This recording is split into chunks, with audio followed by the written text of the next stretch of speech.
Well, hey, good morning, everybody. I am Pastor Rob Bailey from South Lake Church, and just thank you guys for joining us again at noon ish. We're pretty close today for our noon devotion going through Immerse. Now, if you have any questions or thoughts or want to just reach out, you can always send an email to rbailey@southlakelc.org. It's a great way to stay in touch, to get involved, to have updates of what's going on with Southlake, because there's a whole bunch being sent out today. So exciting news as we continue to engage, grow, and share Jesus in our community relationships. So again, send an email. Great way to stay in touch of all things happening in South Lake Church. So today we continue through Immerse.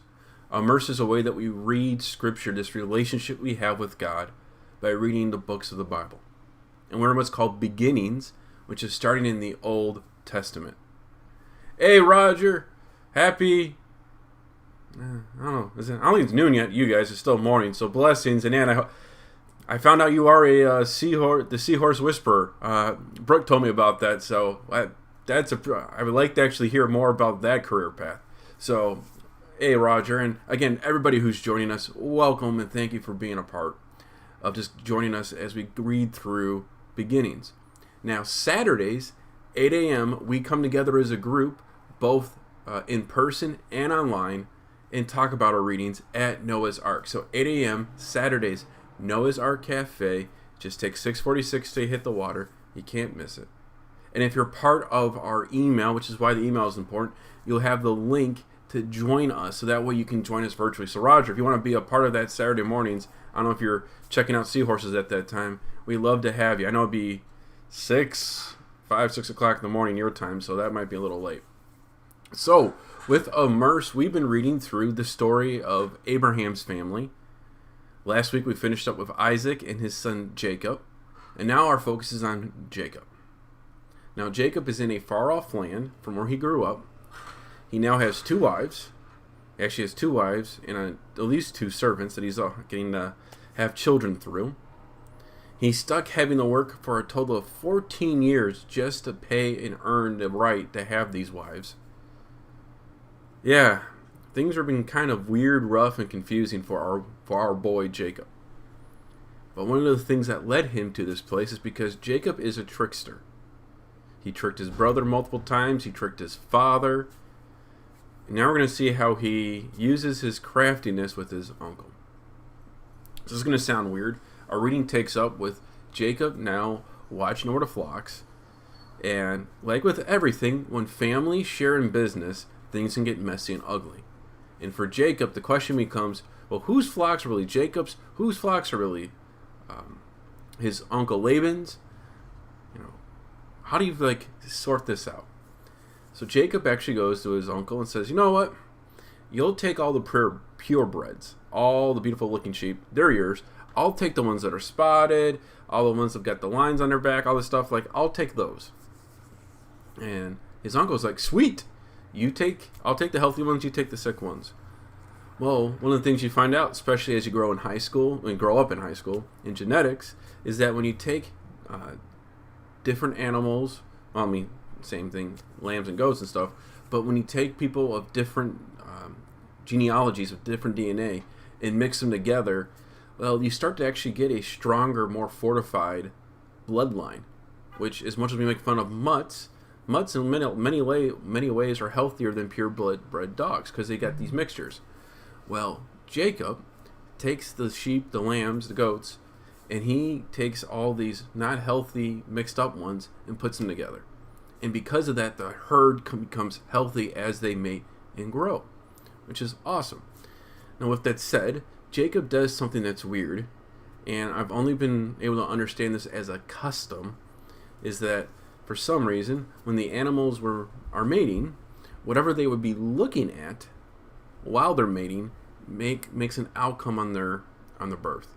I don't know what's going on with that. And he puts these sticks here. But the point I think I would take from all this is not that he had special sticks for his herd, but Jacob was purposefully taking these different breeds, mixing them together, and because of that, he had this beautiful, strong herd. Well, here's the problem. Again, he gave the healthy, strong purebreds to his uncle, but now it looks like Jacob's flock is bigger and stronger and healthier. Like, what happened? Well, Laban is noticing that Jacob is starting to accumulate more influence, more wealth, and all these things underneath him. And he's like, whoa, we need to stop this.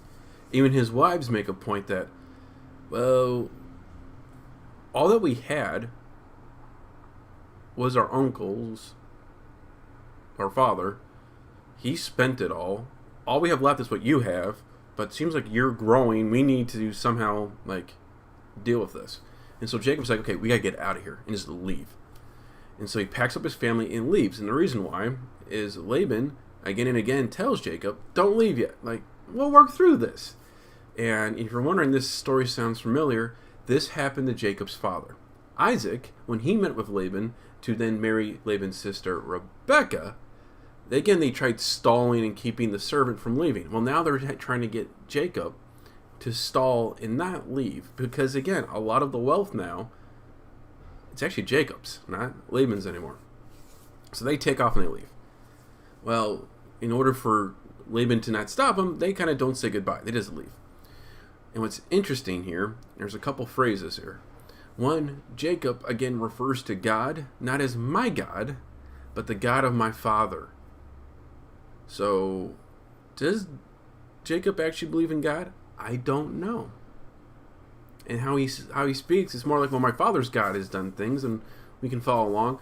I don't think Jacob really has a relationship with God yet. That's a clue. Here's the other thing.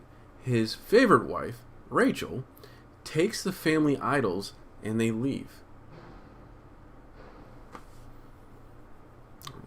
What? Now these idols are little pieces, things you would take with you. Well, again, the symbolism, and culturally to understand this, because I might be wrong, see, is that you have family idols that you pray to, whether it be your ancestors or just figures of the gods that your family worshipped. And a key thing is, people believed that your God was only within the territory that they were in. So once you leave it, they're not with you. So this could be Rachel, afraid that she's about to lose her religion if she leaves without her parents' idols, takes them so that way her God, or gods that she believes in, would go with them. Which makes a point. I don't see a lot of relationship with God here at all.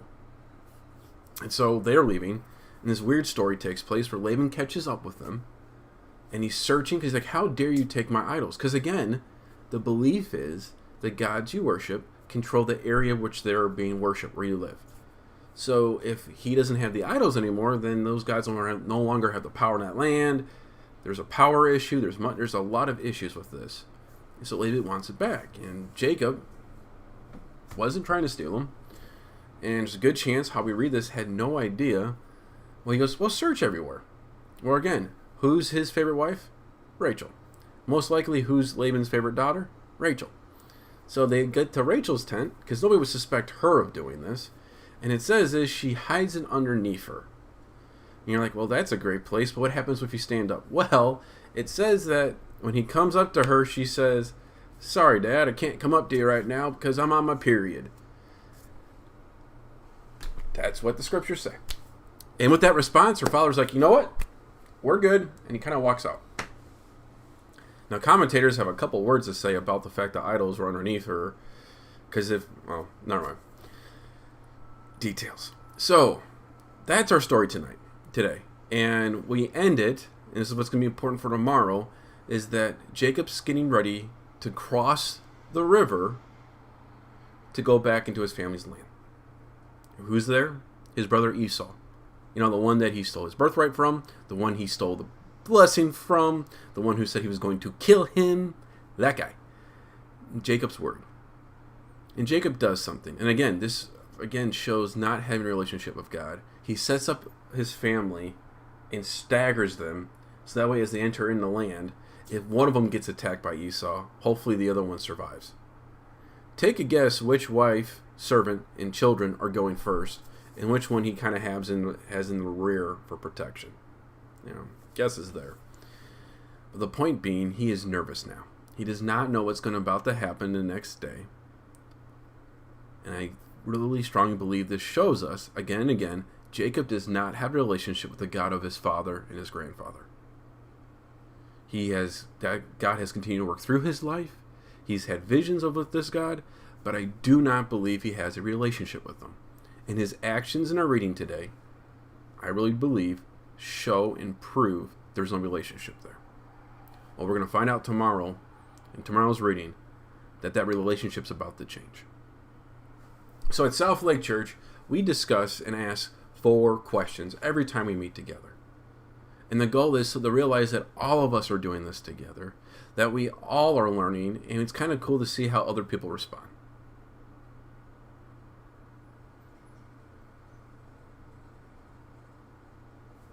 Hey, Carla. Hey, Miss Roger. And did you learn anything new today?